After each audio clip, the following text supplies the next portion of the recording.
કરોડો લોકોની ભીડ થવાને કારણે ટ્રસ્ટે વિનંતી કરી છે કે પ્લીઝ હમણાં 15-20 દિવસ સુધી અયોધ્યા રામ મંદિર દર્શન કરવા માટે આવશો નહીં. નમસ્કાર. આપણા ઉત્તર પ્રદેશના પ્રયાગરાજમાં મહાકુંભ ચાલી રહ્યો છે અને ત્યાંથી અયોધ્યા નજીક હોવાથી જે બધા શ્રદ્ધાળુઓ છે એ મહાકુંભમાં ડૂબકી લગાવીને અયોધ્યા રામલલ્લાના દર્શન કરવા માટે પણ જઈ રહ્યા છે.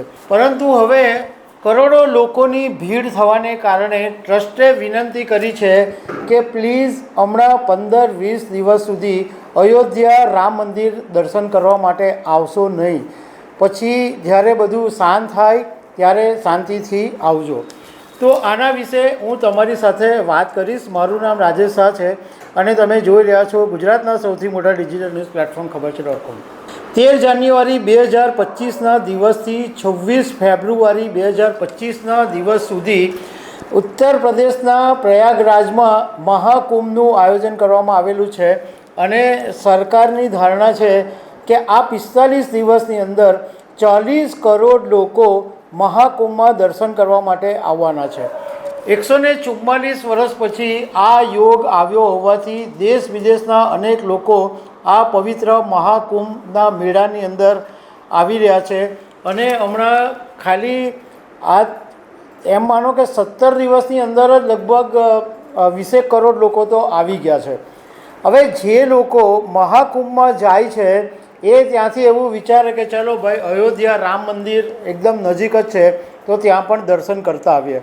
હવે એને કારણે અયોધ્યાની અંદર એટલી બધી ભીડ થઈ ગઈ છે કે જે કંટ્રોલ કરવી મુશ્કેલ થઈ ગઈ છે. શ્રી રામ જન્મભૂમિ તીર્થ ક્ષેત્ર ટ્રસ્ટના ચંપત રાયે એક્સ પ્લેટફોર્મ ઉપર એક વિનંતી કરી છે કે પ્લીઝ હમણાં જે અયોધ્યાની આજુબાજુમાં રહેતા લોકો છે એ હમણાં 10-15 દિવસ સુધી અયોધ્યા દર્શન કરવા માટે નહીં આવે.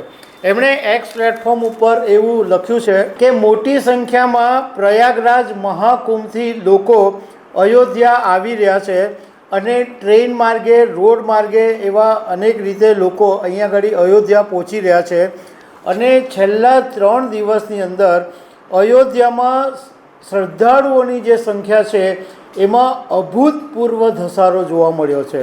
એમણે એમ કીધું કે અયોધ્યા ધામની જે વસ્તી છે અને જે સાઇઝ છે એમાં એક દિવસમાં કરોડો લોકોને મેનેજ કરવા બહુ જ મુશ્કેલ છે અને આટલી મોટી સંખ્યામાં એક દિવસમાં ભક્તોને રામલલ્લાના દર્શન કરાવવા બહુ કપરું અને કઠિન કામ છે અને એને કારણે ઘણા બધા ભક્તોને પરેશાનીનો પણ સામનો કરવો પડે છે. એટલે કોઈ અપ્રિય ઘટના નહીં બને. આવી કોઈ અપ્રિય ઘટનાને રોકવા માટે અમે એવી વિનંતી કરીએ છીએ કે અયોધ્યાની આજુબાજુમાં રહેતા જે લોકો છે એ હમણાં 15-20 દિવસ સુધી અયોધ્યા રામલલ્લાના દર્શન કરવા માટે નહીં આવે. પ્લીઝ વિનંતી છે કે હમણાં તમે જો ઉત્તર પ્રદેશની આજુબાજુમાં રહેતા હોય, અયોધ્યાની આજુબાજુમાં રહેતા હોય તો હમણાં તમે અયોધ્યા દર્શન કરવા માટે નહીં આવતા. કારણ કે અત્યારે જે પરિસ્થિતિ છે એમાં ઘણા બધા રસ્તાઓ બંધ કરી દેવાની નોબત ઊભી થઈ છે એટલે લોકોએ બહુ લાંબા સુધી ચાલતા આવવું પડે છે. એમણે એમ કીધું કે જો તમે દર્શન કરવા માટે આવવું હોય તો 15-20 દિવસ પછી આવજો. ખાસ કરીને વસંત પંચમી પછી થોડી ભીડ છે એની અંદર રાહત થઈ જશે અને એ પછી જે હવામાન છે એ પણ સાનુકૂળ થશે તો એવા સમયે તમે અયોધ્યા રામ મંદિર દર્શન કરવા માટે આવજો. હવે વારાણસીની અંદર કાશી વિશ્વનાથનું મંદિર આવેલું છે તો અહીંયા બી એટલી બધી ભીડ છે કે લાખો લોકો કાશી વિશ્વનાથના મંદિરમાં દર્શન કરવા માટે જાય છે અને કલાકો સુધી લાઈનમાં ઊભા રહે છે તો પણ દર્શન કરવાનો ઘણા બધા લોકોને મોકો નથી મળતો. ઘણા લોકોએ કીધું કે અમે 5-6 કલાકથી લાઈનમાં ઊભા છે પરંતુ હજુ સુધી દર્શન કરવાનો લાભ નથી મળ્યો.